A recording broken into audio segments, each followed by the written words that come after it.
주중에 한글날이 있었습니다. 한글날은 우리 한민족의 언어를 문자로 만든 것을 기념하는 날입니다. 자기 나라의 언어와 고유의 언어와 문자를 가진다는 게 대단한 일입니다. 외국의 한 유명한 교수는 한국인의 천재성이 한글을 통해서 나타났다는 말을 했습니다. 그래서 이 한국의 많은 왕들 중에서 유일하게 광화문에 동상이 서 있는 왕이 한글을 만든 세종대왕입니다. 이번 한글날에 이 한글의 발전과 보급을 위해서 수고한 여러 사람들이 이제 상을 받았는데 그중에 방탄소년단이 문화훈장을 받았습니다. 이 방탄소년단의 노래 때문에 세계 수많은 젊은이들이 한글에 이제 관심을 많이 가졌기 때문입니다. 한글이 세계적으로 인기를 얻게 된 이유도 이 세종대왕과 집현전 학자들이 수고를 많이 했기 때문입니다. 언어는 이 보이지 않는 것인데 그 언어를 이제 보이게 하고 또 기록으로 남길 수 있도록 문자로 만든다고 하는 것은 아주 유익한 일입니다. 예수께서 하나님 나라를 비유로 가르치신 것도 이와 비슷합니다. 예수께서 천국 복음을 비유로 가르치시는 목적은 교만하고 또 배척하는 자들이 못 알아듣도록, 알지 못하도록, 그리고 겸손하고 간절한 자들이 깨닫도록 하기 위해서입니다. 비유에 이런 목적이 있는 것이 맞습니다. 그런데 비유의 또 다른 목적은 하나님의 백성이 복음을 더 쉽게, 더 분명하게 알도록 하는 목적도 있습니다. 하나님 나라는 눈에 보이지 않고 어려울 수 있는데 비유로 가르치니까 명확하고 쉬운 겁니다. 마태복음 13장에는 7개의 하나님 나라 비유가 나옵니다. 지난 시간에 첫 번째 비유인 씨 뿌리는 자의 비유를 살펴봤습니다. 하나님 나라는 말씀에 반응하는 사람을 통해서 이루어진다는 겁니다. 이 비유는 나머지 그 하나님 나라 비유의 기본이 되고 또 나머지 비유들을 이해하는 열쇠가 됩니다. 이 시간 살펴볼 이 가라지 비유는 씨 뿌리는 자의 비유와 비슷한 것 같은데 다릅니다. 가라지 비유는 밭의 주인이 좋은 씨를 이제 뿌렸는데 악한 자가 또 나쁜 씨를 이제 그 밭에 이제 뿌립니다. 그 상태에서 하나님 나라는 어떻게 되는가 하는 것을 이 비유가 이제 보여줍니다.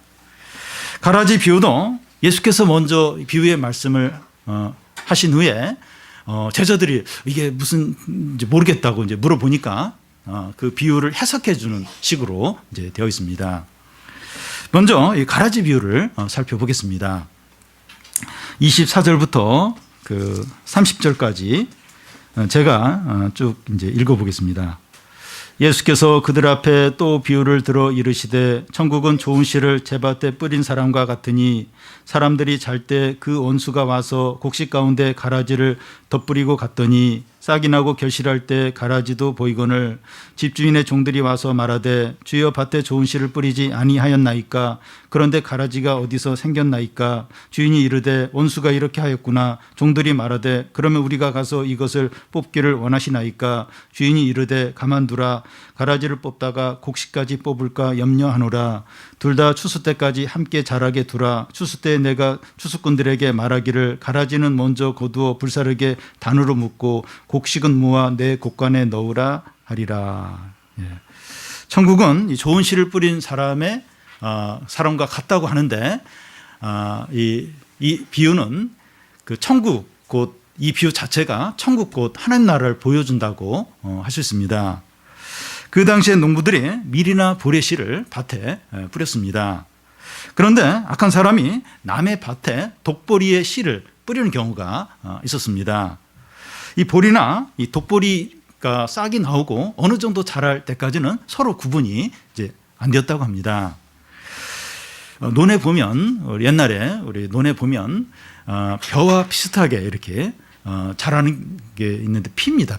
피라고 하는데 이 벼와 피가 생긴 게 보면 비슷해요. 이렇게 구별하기가 어렵습니다. 근데 그 열매를 보면 전혀 달라요. 근데 열매가 맺히기 전까지는 이 벼와 피가 구분이 안 됩니다. 밭의 주인이 종을 시켜서 밀이나 이 보리에 이 좋은 씨를 밭에 뿌렸습니다. 근데 밤에 악한 자가 이 독불의 씨를 뿌리고 돌아갔습니다. 밭의 주인이나 종들이 모르는 가운데 이런 일이 이루어졌고, 또 이 독불이의 이 씨가 뿌려졌어도 이게 눈에 안 보이니까 아무도 이제 모릅니다. 그런데 시간이 지난 후에 밭에 뿌려진 씨들이 싹이 나고 자라기 시작합니다. 종들이 밭에 나가 보니까 보리가 이제 자라야 하는데 이 독보리가 이제 자라고 있는 것을 이제 발견한 겁니다. 종들이 깜짝 놀라면서 주인에게 찾아가서, 주인님, 밭에 이 좋은 씨를 뿌리지 않았습니까? 근데 왜 이 독보리가 자라고 있습니까? 하고 묻습니다. 그러자 주인은 원수가 이렇게 한 것이라고 말합니다. 그러자 종들이, 그러면 저희들이 가서 이 독보리를 다 뽑아버릴까요? 하고 묻습니다. 보통 농부들은 다 그렇게 해요. 논에 벼 말고 이제 피가 이제 이렇게 자라는 걸 보면 눈에 띄는 대로 그걸 뽑아버립니다. 피나 독보리나 이 잡초 같은 것은 물과 양분을 많이 빨아들여요.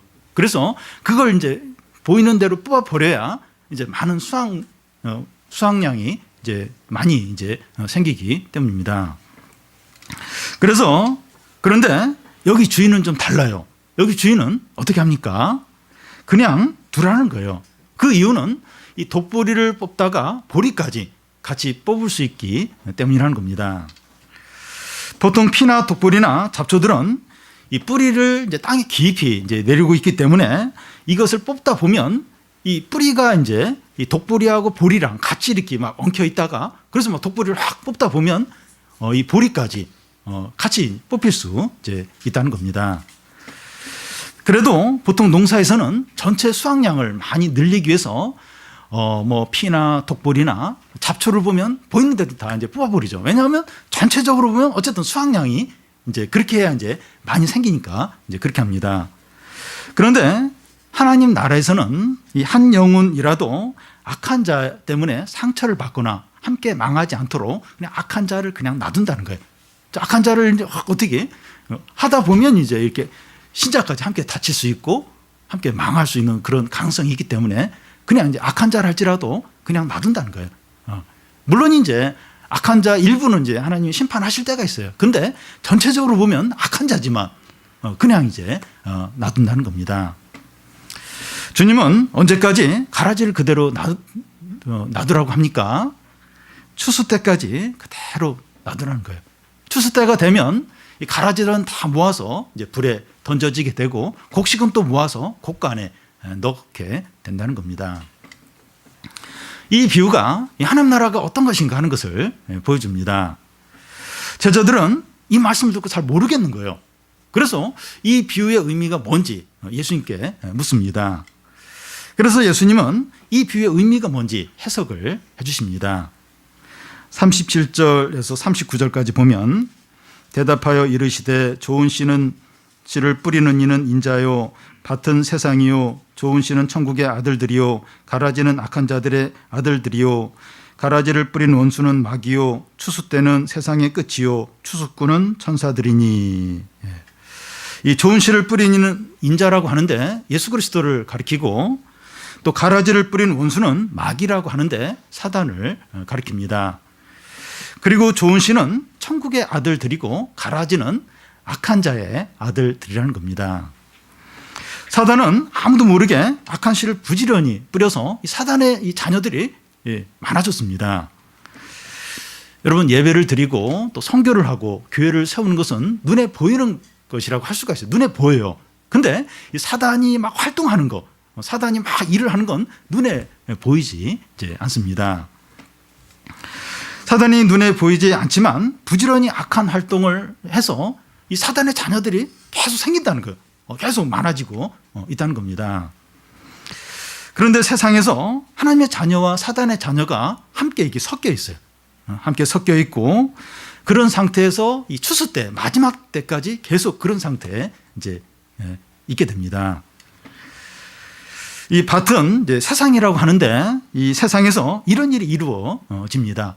그러니까 사단의 자녀들 또 하나님의 자녀들이 막 섞여서 이제 같이 이제 이렇게 마지막 날까지 가는 겁니다. 물론 이제 악한 자들이 일부가 이제 이렇게 이제 심판을 받고 막 불행해지고 이제 벌을 받는 그런 게 있어요. 근데 훨씬 더 많은 악한 자들은 그냥 마지막 때까지 그냥 이제 신자들과 선한 자들과 함께 그냥 마지막까지 이제 갑니다. 이 세상에 그 예수 그리스도를 통해서 이제 하나님 나라가 임했지만 사단은 여전히 활동하고 사단의 자녀들은 계속해서 늘어나고 이제 있습니다. 하나님 나라가 임했지만 세상은 예전과 다를 바 없습니다. 그러니까 하나님 나라가 임했으면 세상 확 바뀌든지 악한 자들이 다 사라지든지 그래야 되는데 하나님 나라가 임했지만 하나님 나라 임했어요. 예수님을 통해서 임했어요. 근데 세상은 예전과 다를 바가 없다는 겁니다. 2000여 년 전에 그 예수께서 세상에 오셔서 33년간 사시고 또 십자가에 죽으시고 부활하시고 승천을 하셨지만 노마는 여전히 번영을 하고 세상은 여전히 변화가 없습니다. 예수님 당시에 노마 황제가 아우구스투스였고 그를 이어서 그의 양아들 티베리우스가 이어서 노마를 통치했고 또 유대 총독으로는 빌라도가 있었습니다. 예수님을 통해서 하나님 나라가 임했지만 노마가 망하거나 악한 자들이 다 벌을 받는 게 아니었습니다. 세상 역사는 계속 흘러가는 거예요. 어떤 면에서 예수님의 어떤 활동은 팔레스타인 그 좁은 지역에서 일어나고 또 예수님을 따르고 그렇게 하고 그냥 노마는 여전히 악하고 불의한 자들이 막 여전히 활동하고 또 이 아시아에는 뭐 중국이나 이런 나라들이 또 막 전쟁하고 그러니까 분명히 하나님 나라가 임했는데 그 세상은 여전히 그냥 변함없이 역사는 흘러가고 세상은 달라진 게 없다는 겁니다. 이러면은 오늘날도 동일합니다. 우리는 하나님 나라가 이미 임했고 활동한다는 것을 알고 있습니다. 그런데 이 세상은 예전처럼 흘러가고 있고 악한 자들은 잘 살고 번성하고 있습니다. 악한 자들 중에 불행하게 최후를 맞는 그런 사람들이 있어요. 그 독재자들 아주 참 많은 사람을 죽이고 불의를 행한 독재자들 중에 생전에 이렇게 벌을 받고 또 이렇게 감옥에 가고 이런 사람들은 반도 안 돼요. 더 많은 독재자들이 그냥 편안하게 못된 짓 실컷 하고 그냥 편안하게 죽는 독재자들이 더 많다는 겁니다. 그러니까 이 세상의 악한 자들이 막 번성을 해요. 번성을 하고 세상은 이제 변함이 이제 없는 겁니다. 이런 것을 제일 혼란스럽게 여기고 힘들었던 사람이 세례 요한입니다. 그는 구약 성경에서 오시리라고 한 그 메시아가 오면 쭉정이는 다 불에 태우고 이제 알곡만 모아서 창고에 드릴 것으로 생각했습니다. 그래서 사람들에게 이 도끼가 나무 불에 놓였으니 빨리 회개하라고, 회개하지 않으면 다 찍어서 불 속에 던져진다고 그렇게 이제 전했습니다. 그런데 그 메시아, 이 구약에 예언한 메시아 예수님 왔는데 병자들을 고치고 또 기머리를 고치고 죽은 자를 살리고 복음을 전하고 그러면서 심판을 안 하는 거예요. 이 쭉정이를 다 모아서 악한 자들은 다 심판해서 지옥으로 던져 넣을 것으로 기대를 했는데 그게 아닌 겁니다. 그래서 세례 요한은 자기 제자들을 보내서 당신이 그 구약에서 오시리라고 한 그분입니까? 아니면 우리가 다른 메시아를 기다려야 됩니까? 하는 질문을 하게 됩니다. 오늘날도 이런 문제로 울분을 터뜨린 사람들이 있습니다. 하나님이 살아계시고 하나님 나라가 임했다면 악한 자들이 벌을 받고 이 불의한 세상이 변해야 한다는 겁니다. 근데 안 그런 거예요. 물론 뭐 일부 그런 경우는 있지만 대부분이 안 그런 겁니다. 이 불법과 편법과 거짓말과 압으로 하는 사람들이 잘 돼요. 성공하고 돈도 많이 벌고 뭐 이렇게 행복하게 지내는 겁니다. 오히려 막 정직하게 하고 믿음으로 살려고 하는 사람들은 오히려 막 고통을 당하고 되는 일도 없고 그리고 이 불의하고 악한 이 세상은 안 바뀌는 거예요. 이런 걸 보면서 굉장히 답답하게 여기고 절망을 이제 느끼는 사람들이 있습니다. 또 교회를 보면 교회에 신자만 있어야 되는데 불신자들이 같이 있는 걸 이제 보는 거예요. 이단들이 활개를 치면서 그렇게 많은 어떤 악한 일을 하는 걸 보는데도 이단들은 점점 더 늘어나는 겁니다. 교회 지도자들 중에서 참 이렇게 탐욕스럽고 악한 아주 못된 그러면서 권력이 있고 하니까 그 어떤 교회에 어떤 나쁜 영향력을 끼치는데 벌을 안 받고 계속해서 어떤 그런 영향력을 끼치는 그런 사람들을 볼 때 이거 어떻게 된 건가 하나님 나라가 있는 건가? 하나님이 살아계신가? 이런 어떤 답답함이 이제 있게 됩니다. 그런데 하나님 나라가 분명히 임해서 활동하고 있지만 악한 자들도 그대로 있고 사단이 여전히 활동을 하는데 마지막 날까지 계속 그렇게 유지된다는 겁니다. 가라지 비유가 하나님 나라에 대해서 보여주려고 하는 첫 번째가 바로 이겁니다. 하나님 나라 이런 면을 이해하지 못하면 세례왕처럼 혼란을 겪게 되고 시편 73편을 쓴 기자처럼 신앙에서 미끄러질 뻔 하는 겁니다. 시편 73편을 보면 악한 자가 번성하고 성공하고 행복하고 죽을 때도 막 비참하게 죽을 줄로 기대를 했는데 너무나 편안하게 죽는 걸 보면서 내가 신앙에서 미끄러질 뻔했다고 그런 고백을 합니다. 좋은 믿음을 가진 사람일수록 악한 자가 돈을 많이 벌고 또 불법을 행하고 악한 짓을 계속하는데도 어려움없이 행복하게 사는 것을 보면 하나님이 계시는가? 하나님 나라가 있는가? 믿음이 무슨 소용이 있는가? 하는 의심과 불신과 절망에 빠지게 됩니다. 그러니까 믿음이 좋으면 좋을수록 반드시 이렇게 어떤 이 하나님의 살아계심이 나타나야 되는데 왜? 이 세상은 왜 이럴까? 왜? 이러면서 의심이 드는 거예요. 의심이. 이 불신이 이제 생기고 절망에 빠지기가 쉽습니다. 힘 있는 사람에게 이 갑질을 당해서 물질적인 손해를 계속 봐요. 계속. 이 본점과 지점 차이든지 뭐 이렇게 대기업 하청을 한다든지 어떤 그러면서 물질적인 손해를 보고 또 회사에서 또 이렇게 어떤 강한 자한테 높은 사람한테 막 무시를 계속 당하고 이럴 때 하나님이 계시는가? 내 기도를 들어주시는가? 하면서 불신앙에 빠지기가 쉽다는 겁니다. 그러니까 막 믿음이 약한 사람, 믿음이 없는 사람은 뭐 이런 걸 별로 뭐 이렇게 못 느끼는데 진짜 하나님을 믿고 기도하고 말씀대로 살려고 하는데 이 현실은 세상은 전혀 안 그런 거예요. 전혀. 이런 걸 보면서 이 신앙이 무슨 소용이 있는가? 진짜 하나님 나라가 임했는가? 의심을 하기 쉽다는 겁니다. 그런데 이 비유가 말씀하는 것은 이 믿는 자들과 악한 자들이 섞여 있는 거예요. 마지막 날까지 공존을 한다는 겁니다. 신자는 이 좁은 길을 가고 믿지 않는 자는 넓은 길을 가는데 좁은 길로 가면서 그 넓은 길로 가는 사람들을 다 보는 거예요. 그들이 어떻게 살고 뭘 하는지 어떻게 누리는지 그걸 다 보면서 이제 비교가 되는데 이게 이제 힘든 겁니다. 하나님 없이 욕심으로 살고 죄를 지으면 벌을 받아야 되는데 벌을 안 받는 거예요. 행복한 겁니다. 잘 되는 거예요. 성공한 거예요. 너무 즐겁게 잘 지내는 걸 지켜보는 게 너무나도 힘든 겁니다. 그러니까 어느 시기까지만 이렇게 좁은 길을 가다가 이제 좋아지는 게 아니라 마지막 날까지 죽을 때까지 계속 좁은 길을 가요. 넓은 길을 가는 사람은 끝까지 마지막 날까지 넓은 길을 가는 겁니다. 그걸 계속해서 지켜보고 때로는 비교가 되고 이게 이 고통인 거예요. 너무나도 힘든 겁니다. 이것 자체가 시험이 되는 거예요. 근데 이 믿음으로 살려고 하는데 그런 걸 보면서 자꾸 시험을 받는 거예요. 자꾸 흔들리는 거예요. 자꾸 유혹을 이제 받게 되는 겁니다. 진정한 믿음이 없으면 좁은 길을 포기하고 넓은 길로 가게 됩니다.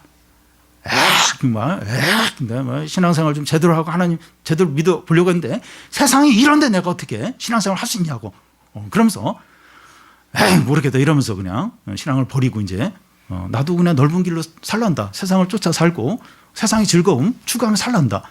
그렇게 하기가 너무나도 쉽다는 겁니다. 그러니까 마지막 날까지 물론 이제 일부 사람들이 이제 하나님의 벌을 받아서 그런 걸 보게 되지만 훨씬 더 많은 악한 불의악 욕심으로 사는 거짓말하고 아부하고 편법을 쓰고 이런 사람들이 잘 되고 성공하고 오히려 정직하고 법을 지키려고 하고 말씀대로 살려고 하는 사람들은 안 되고 그걸 마지막까지 죽을 때까지 마지막 날까지 그게 대부분 유지가 되는 거예요. 이게 성도에게 큰 시험이에요. 큰 유혹입니다. 그래서 진정한 믿음이 없으면 이 좁은 길을 못 가는 겁니다. 그냥 중간에 그냥 신앙을 포기하든지 아니면 무늬만 신자로 살든지 그렇게 하기가 쉽다는 겁니다. 그러면 하나님께서 악한 자를 시험하지 않고 이 마지막 날까지 그대로 놔두는 이유가 뭡니까? 이 가라지를 뽑지 않고 이 추수 때까지 그대로 놔둔 이유와 같습니다. 곡식 때문입니다. 곡식이 뽑히지 않도록 하기 위해서 이 가라지를 이제 이 추수 때까지 그대로 놔두는 겁니다. 악한 자를 심판하다가 하나님 자녀가 다치거나 함께 망하지 않도록 하기 위해서 그냥 이 악한 자들, 이 불의한 세상을 그대로 마지막 날까지 두는 겁니다. 앞에서 곡식과 가라지가 싹이 나고 자랄 때까지 구분이 잘 되지 않는다고 했습니다. 구분이 잘 안 되는 상황에서 가라지를 뽑다가 곡식까지 뽑을 수 있다는 겁니다. 그러니까 이렇게 이 가라지만 이렇게 뽑아야 되는데 비슷비슷해요. 그러다 보면 이제 이 곡식 또 이제 가라지인 줄 알고 잘못 뽑을 수 있다는 겁니다. 가라지를 추수 때까지 뽑지 않는 유일한 이유는 곡식을 보호하기 위해서입니다. 가라지를 위해서가 아니라 가라지도 보호해야 돼. 가라지가 옳기 때문에 그런 게 아니라 오직 이 곡식을 보호하기 위해서 가라지를 추수 때까지 이제 놔두는 겁니다. 다시 말해서 악한 자를 바로 심판하지 않고 놔두는 이유는 신자들을 위해서입니다. 이게 무슨 말인가 하면 신자가 신앙이 어릴 때는 불신자와 구분이 안 될 때가 많습니다. 구분이 잘 안 돼요. 구분이 잘 안 돼요. 신자이긴 신자인데 불신자처럼 이렇게 살 때가 많은 겁니다. 우리 자신이 어제는 신자였는데 오늘은 불신자처럼 이렇게 느껴질 때가 있습니다. 그러니까 이 신앙이 이렇게 이제 불안전할 때는 그런 거예요. 그래, 이 신앙이 온전하지 못하고 왔다 갔다 이제 하는 겁니다. 우리 가운데 5년 전이나 10년 전에 주님이 오셨다면 구원받지 못할 사람들이 있을 겁니다. 만약 20년 전에 주님이 오셔서 딱 심판이 이루어졌으면 구원받지 못할 사람이 있다는 겁니다.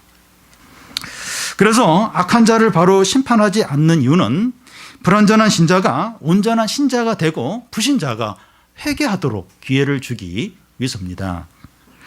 하나님이 늦게 심판하신 이유가 모든 사람이 다 구원받기 위해서라고 그렇게 말씀을 하십니다. 그러니까 심판이 늦어지면서 불신자들이 회개하도록, 악한 자들이 회개하도록. 그래서 이제 심판이 이렇게 늦어지는 겁니다. 그래서 사람들이 핑계를 못 대요.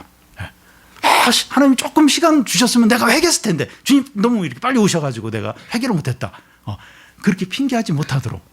그리고 주님이 시간을 더 주셨으면 내 믿음이 더 좋아질 수 있었는데 주님 너무 빨리 오셔가지고 내가 좀 불안정하다가 이렇게 좀 애매하게 이렇게 됐다고 그렇게 하지 못하도록 주님은 충분히 2000년 전에 내가 곧 오리라 요한계시록 마지막에 그렇게 하시고 나서 2000년 지났는데도 안 오셨어요. 그러니까 충분히 시간을 주십니다. 악한 자들이 회개하도록 그리고 신자들이 더 믿음이 분명해지도록 주님이 많은 시간을 주고 계신 겁니다. 우리는 악한 자들이 잘 되고 벌받지 않는 것을 보면서 신앙생활을 열심히 할 필요가 뭐가 있나. 즐기면서 놀면서 대강대강 하자. 지옥에 안 갈 정도만 하자. 교회 너무 많이 빠지면 지옥에 갈지 몰라. 그래서 너무 많이 빠지면 안 되고 한번 이렇게 좀 가자. 이제 이런 식으로 생각한다든지 열심히 신앙생활하면 나만 손해야. 이런 생각을 하기가 쉽습니다. 아니 불의하고 악하고 참 불법을 쓰고 저런 사람들 심판받지 않고 잘 되고 또 내가 한번 죄를 지어도 바로 무슨 심판이 올 줄 알았는데 심판도 오지 않는데 내가 뭘 그렇게 막 철저하게 희생하면서 손해보면서 이렇게 안 좋은 소리 들으면서 신앙생활 할 필요가 뭐가 있어. 그냥 대강대강하고 지옥에 안 갈 정도만 하고 그렇게 하는 게 지혜롭지 않은가. 이런 생각을 하기가 쉽습니다. 악한 자들을 심판하지 않는 이유는 악한 자들이 옳기 때문이 아니에요. 옳기 때문이 아니라 신자인 우리를 위해서입니다. 우리를 위해서입니다. 은혜를 더하기 위해서 죄에 거하겠느냐? 그럴 수 없다는 거예요. 하나님 은혜가 너무 커서 이렇게 내가 죄를 져도 다 용서하지 않겠는가? 아직 이렇게 내가 죄 져도 바로 뭔가 이렇게 큰 어떤 손해나 사고가 일어난 것도 아니고 더 하나님 은혜 놀라운데 죄를 더 좀 져도 되지 않겠는가? 그럴 수 없다는 겁니다. 죄에 대해서 죽은 우리가 어떻게 죄 가운데 더 살 수 있느냐 이제 하는 겁니다. 심판이 늦어지는 이유는 우리의 신앙이 더 분명해지고 죄를 버리고 신자다워지도록 하기 위해서입니다. 지금 보면 우리 신앙이 참 불확실해요. 감정에 따라서 왔다 갔다 하기도 하고, 주위 사람 반응에 따라서 왔다 갔다 하기도 하고, 경제적인 문제로 왔다 갔다 하기도 하고, 그러니까 왔다 갔다. 그리고 아직 죄가 있어요. 버리지 않은 죄가 있습니다. 우리 자신을 보면 내가 신자인가? 이런 게 막 의심이 들 정도로 신자답지 못한 부분들이 있습니다. 심판이 늦어지는 이유는 그 믿음이 더 분명해지고 죄를 버리고 신자다워지도록 기회를 주는 겁니다. 요즘이 특히 이번 주가 우리 대학생들 시험 기간인데, 시험 기간이 이렇게 교수님이 이제 며칠을 이렇게 밀어주는 경우가 있어요. 가대표가 가서 시험 며칠만 밀어달라고. 그래서 시험이 뭐 한 3, 4일, 한 주 이렇게 늦어지면 그 기간에 놀라고, 그 한 3일, 일주일 놀으라고 시험을 연기해 주는 겁니까? 아니죠. 그 기간에 이제 공부 열심히 하도록 이제 기간이 연기가 된 것이죠. 그와 같다는 겁니다. 하나님이 바로 심판을 할 수 있는데 악한 자들을 그냥 놔둬요.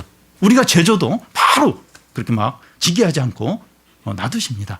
그 이유는 우리가 스스로 회개하도록, 죄를 버리도록, 신자다워지도록, 악한 자들은 회개하고 돌아오도록 하나님이 그렇게 기회를 충분히 주고 계신 겁니다. 우리는 내가 곡식인가 가라지인가 돌아봐야 됩니다. 내가 곡식인가 가라지인가? 겉은 곡식인데 속은 가라지가 아닌가? 점검을 해야 됩니다. 오늘 밤이라도 주님이 오시면 하나님의 자녀로서 구원받을 수 있겠습니까? 물론 이게 뭐 우리 확신에 달린 건 아니지만 우리 자신을 볼 때 주님 오늘 밤이라도 오시면 이렇게 하나님의 자녀로서 천국에 들어갈 수 있겠습니까? 주님이 나의 유익을 위해서 믿지 않는 자들을 그냥 이렇게 두시는 건데, 오히려 그들을 보면서 신앙생활을 대강해도 되는 이유로 여기고 있지는 않습니까? 세상이 이런데 남들 다 이런데 또 뭐 믿는다고 하는데도 뭐 대강대강 사람들 많은데, 이제 그런 걸 이렇게 이유로 대면서 내가 그냥 대강 하는 걸 합리화시키고 있지는 않습니까? 이래도 무슨 큰 하나님이 벌을 내리는 것도 아닌데 그렇게 또 그렇게 막 두려워하면서 결단하면서 죄를 버리면서 그럴 필요가 뭐가 있는가? 혹시 그렇게 생각은 하지 않습니까? 하나님 기회를 주시는 건데, 기다려 주시는 건데 그걸 이렇게 이용하고 있지는 않습니까? 그러면 언제 하나님의 자녀와 사단의 자녀가 명확하게 구분되고 심판이 이루어집니까? 곡식 가운데 있는 가라지를 언제 뽑아내는가 하는 것인데 추수 때입니다.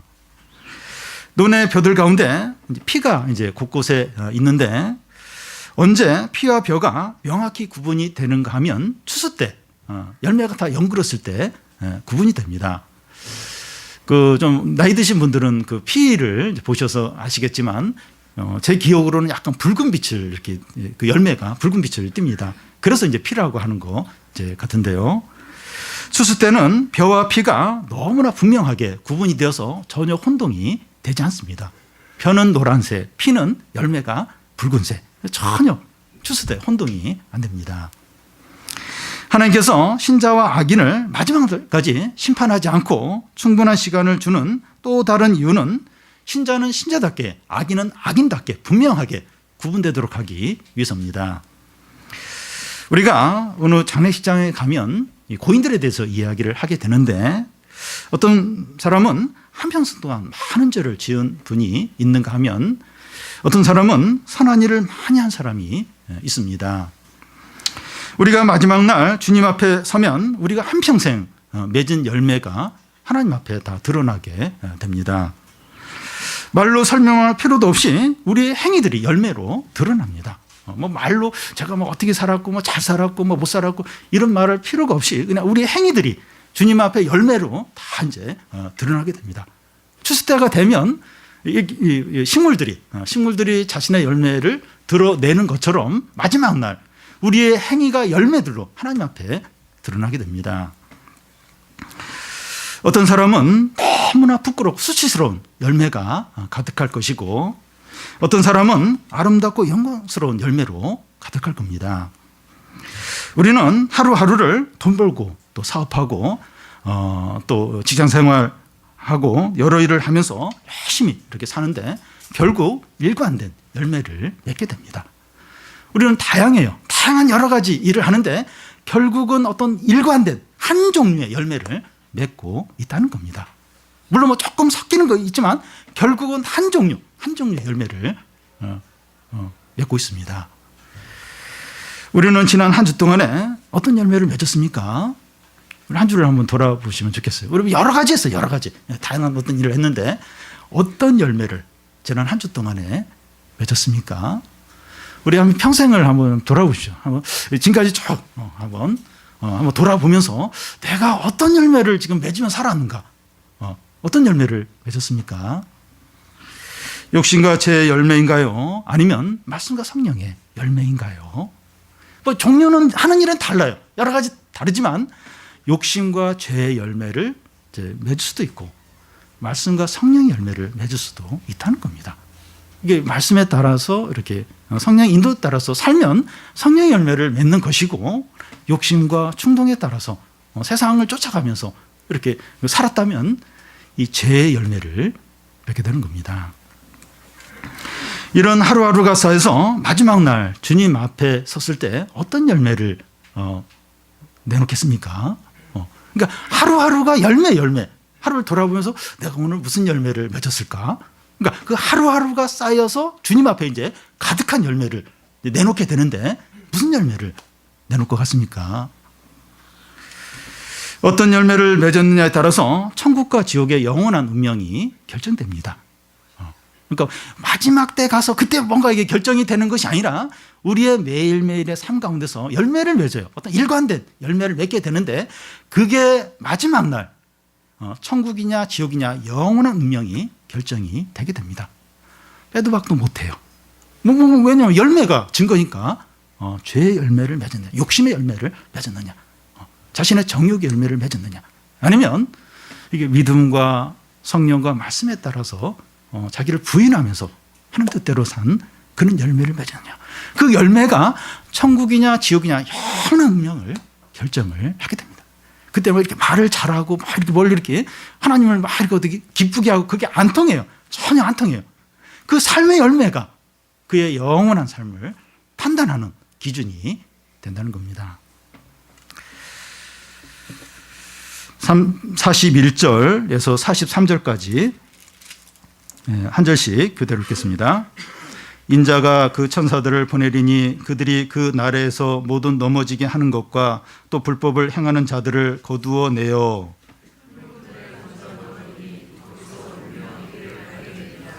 같이 읽겠습니다. 그때 의인들은 자기 아버지 나라에서 해와 같이 빛나리라. 귀 있는 자는 들으라. 모든 넘어지는 것과 불법을 행하는 자가 나오는데 자기 스스로 그 죄를 짓기도 하고 또 다른 사람들을 넘어지게 하기도 한다는 겁니다. 악한 자들은 자기만 죄를 짓는 것이 아니라 다른 사람들까지 죄를 짓게 합니다. 이런 자들은 마지막 날 천사들이 모아서 풀무불에 던져 놓는다는 겁니다. 이 다니엘서에 보면 이 풀무불이 나오는데 이 바벨론 왕 느부갓네살이 신상을 만들어 놓고 절을 하지 않는 자는 다 풀무불에 던져 놓는다고 명령했습니다. 근데 다니엘의 이 세 친구가 이 신상에 절을 하지 않는 거예요. 그래서 왕의 명령에 따라서 이제 이 세 사람을 풀무불에 군인들이 던져 넣게 되는데 이 풀무불이 얼마나 뜨거웠는가 하면 이 세 사람을 던져 넣는 그 군인들이 그 불기운에 타서 죽었습니다. 그런데 마지막 날 악한 자들은 풀무불에 던져져서 그 속에서 이를 갈며 슬퍼하며 이를 갈게 된다는 겁니다. 죽으면 끝이 아니에요. 죽으면 끝나면 오히려 행복할 수 있어요. 그냥 무로 돌아가는 거니까. 근데 무가 아니에요. 끝이 아니라 이 지옥에서 이를 갈면서 영원한 고통을 겪게 된다는 겁니다. 부르짖으면서 슬퍼하면서 눈물을 흘리면서 소리를 치면서 비명을 지르면서 영원토록 고통을 겪게 된다는 겁니다. 여러분, 성경에는 이 지옥에 대해서 구체적으로 나와 있지 않지만 여러 곳에서 지옥이 있다는 것을 말씀하고 있습니다. 예수님도 여러 곳에서 이 지옥에 대해서 말씀을 하고 있는데요. 사람을 두려워하지 말고 몸과 영혼을 지옥에 던지는 분을 두려워하라 하면서 지옥이 있다는 것을 분명하게 말씀하셨고, 부자와 나사로 이야기에서는 부자가 지옥에 들어가서 이 아브라함의 품에 있는 나사로를 보면서 그 나사로를 보내서 그의 손끝에 물 한 방울만 찍어서 내 혀를 시원하게 해달라고, 내가 지금 불 속에서 고통을 겪고 있다고 하면서 그런 부탁을 하게 됩니다. 성경과 예수님은 지옥이 분명히 있다고 말씀하고, 지옥이 너무나도 고통스러운 곳이고 그곳에서 영원한 괴로움을 겪게 된다고 말씀하고 있습니다. 성경 분명히 지옥이 있고 지옥의 고통은 너무나도 힘든 것이고 영원히 그 고통을 겪게 된다고 말하고 있습니다. 현대인들은 신과 함께라는 영화를 관심 있게 봐요. 1000만 명 이상 이제 많이 그걸 봤는데, 그렇지만 이 지옥이 있다는 것을 깨닫고 지옥에 가지 않도록 몸부림을 치거나 예수님을 믿으려고 하지 않습니다. 근데 조금의 관심은 가져요. 근데 내가 지옥에 갈 수도 있겠구나, 이런 생각을 하면서 그럼 어떻게 해야 되는가? 회개하고 예수님을 믿어야 되지 않는가? 이런 생각은 하지 않습니다. 교인 중에서도 지옥에 대한 두려움이 전혀 없는 분들이 많이 있습니다. 지옥이 있나? 근데 지옥에 설마 가겠나? 지옥 조금 뜨겁겠지 뭐. 그러니까 지옥에 대한 두려움이 전혀 없이 사는 분들이 많습니다. 저는 여러분에게 지옥이 있다는 것을 분명하게 말씀했습니다. 지금 여기서 이 세상에서 망하거나 병들거나 손해보거나 즐기지 못하는 것이 낫지 지옥에 가면 안 됩니다. 여기서 고생하는 게 나아요. 여기서 욕먹는 게 낫고 손해보는 게 낫고 불의한 일을 당하는 게 나아요. 근데 지옥에 가지 않아야 됩니다.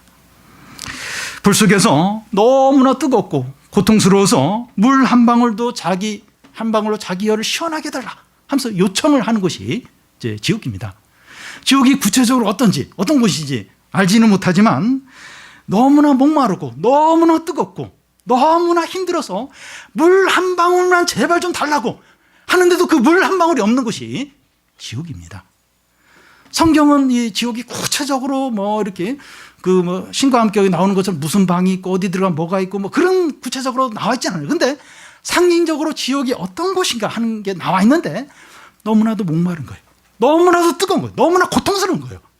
근데 물 한 방울만 있어도 내가 조금이라도 위로를 받을 텐데 그 물 한 방울마저 없는 것이 지옥이라는 거예요. 그런 곳에서 영원히 부르짖으면서 슬퍼하면서 비명을 지르면서 그러면서 이제 영원토록 사는 것이 지옥이라는 겁니다. 만약에 우리 가운데 한 분이라도 지옥에 간다면 그분의 책임입니다. 죄송합니다만 그분의 책임이에요. 왜냐하면 저는 분명히 지옥에 대해서 말씀했고 성경에서도 예수님도 그렇게 지옥이 있다고 말씀하신 걸 내가 분명히 여러분에게 전했기 때문입니다. 우리 가운데 한 분도 지옥에 가지 않기를 기도합니다. 근데 마지막 날 하나님의 자녀들은 어떻게 됩니까? 43절을 보면 자기 아버지의 나라에서 해와 같이 빛난다는 겁니다. 이 말씀은 다니엘서 12장 3절의 말씀을 인용한 것인데, 지혜 있는 자는 궁창의 빛과 같이 빛날 것이요 많은 사람을 옳은 대로 돌아오게 한 자는 별과 같이 영원토록 빛난다는 겁니다. 하나님의 자녀는 자기도 옳게 행하지만 다른 사람들도 옳게 행하도록 이끌어줍니다. 이런 자는 밤하늘의 별처럼 영원히 빛나고 해처럼 빛납니다. 여기서 빛난다고 하는 것은 하나님의 영광을 소유해서 빛나는 것을 이제 의미합니다. 빌립보서 3장 21절도 같은 말씀인데요. 우리의 낮은 몸을 그리스도의 영광의 몸의 형체와 같이 변하게 하신다는 겁니다. 여러분, 그리스도의 영광을 이제 우리가 소유한다고 하는 것은 그 그리스도의 영광, 하나님의 영광은 그리스도의 모든 것이고 하나님의 모든 것이에요. 그래서 그리스도의 영광을 우리가 소유한다고 하는 것은 그리스도의 모든 것을 우리가 소유하는 것을 의미합니다. 천국의 모든 좋은 것들을 우리에게 주셔서 영원히 소유하고 즐기게 하신다는 겁니다.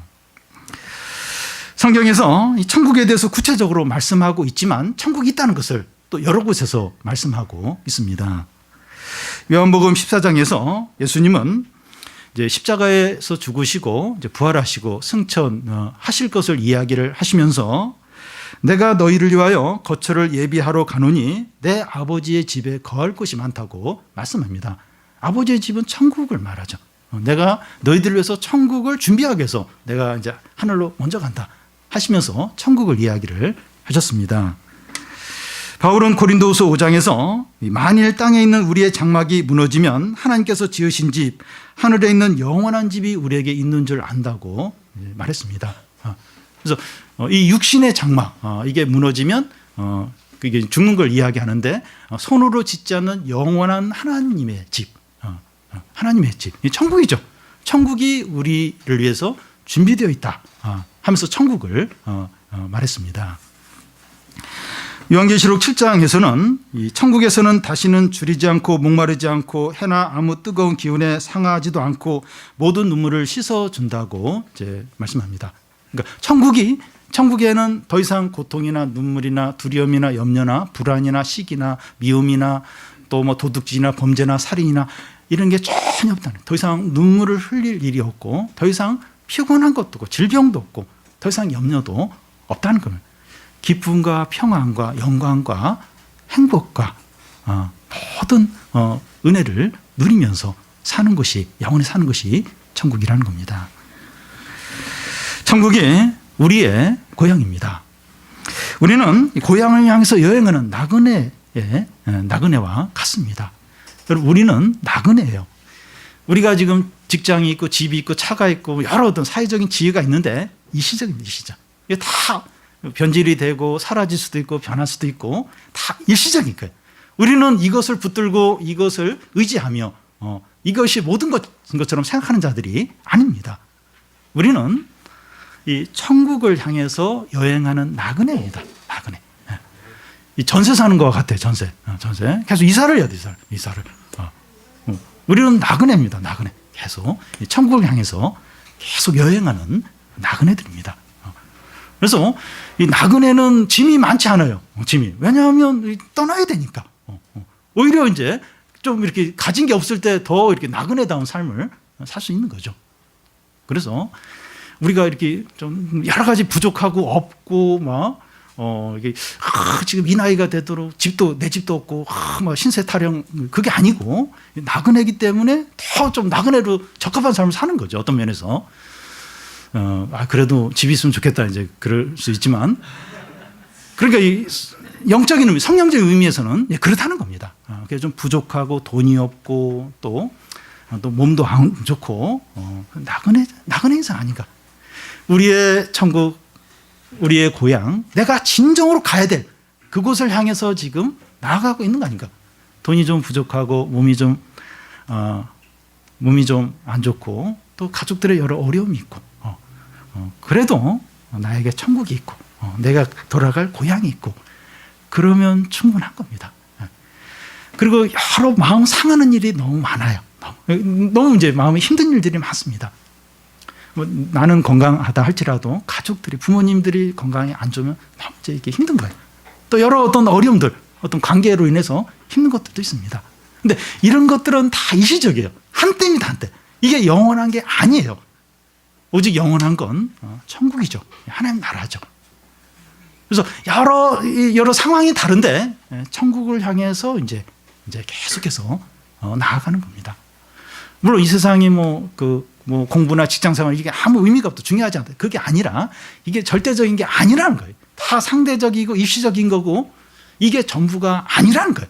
이걸로 너무 마음이 낙심하거나 불평하거나 또 분노하거나 절망하고 하지 말라는 겁니다. 천국을 향해서 믿음으로 나아가는 거죠. 여러분, 천국에 이 소망과 이 기대가 없는 사람은 그리스도인이 아닙니다. 그 사람은 이제 세상이 전부라는 건데, 세상을 바라보고 산다는 건데 그리스도인이 아니죠. 그 사람은 그냥 세상에 속한 사람입니다. 우리는 아래 것을 바라보는 자들이 아니라 위 것을 바라보는 자들입니다.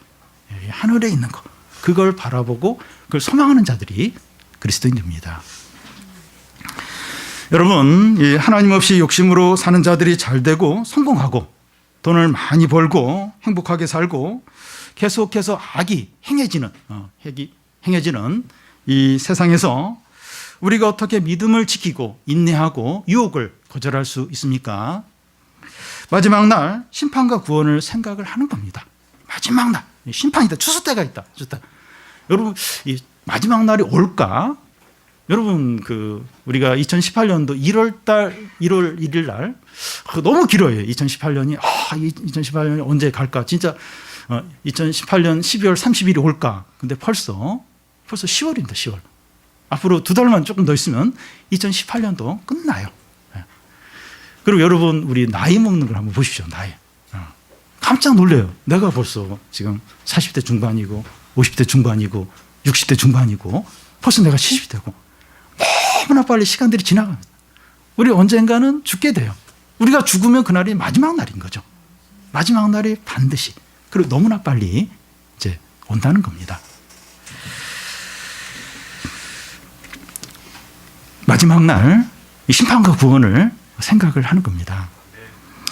지옥에 대한 두려움과 천국에 대한 확신을 갖는 겁니다. 이 지옥에 대한 두려움. 신과 함께 그 영화 제가 좀 봤는데 거기 약간 우스워요. 인간적이에요. 그거 아닙니다. 그렇게 유치한 거 아니에요. 성경은 전혀 지옥이 얼마나 고통스럽고 얼마나 비참한가. 이 지옥에 대한 두려움과 천국에 대한 이 소망과 확신을 가져야 됩니다. 이게 있어야 인내를 할 수 있어요. 유혹을 거절을 할 수 있습니다. 믿음을 지킬 수 있어요. 이게 아니면 안 돼요. 어떻게 인내를 합니까? 어떻게 유혹을 거절을 안 할 수 있습니까? 근데 이 천국에 대한 소망, 이 지옥에 대한 두려움들, 그리고 이 마지막 심판과 구원, 이걸 항상 생각을 할 때, 이걸 붙들 때 인내하고 유혹을 거절하고 믿음을 이제 지킬 수 있게 됩니다. 우리 모든 성도들이 마지막 날 잘했다, 충성된 종아, 이런 칭찬을 다 받고 천국에서 태양처럼 영원히 빛나는 자들이 다 되시기를 바랍니다.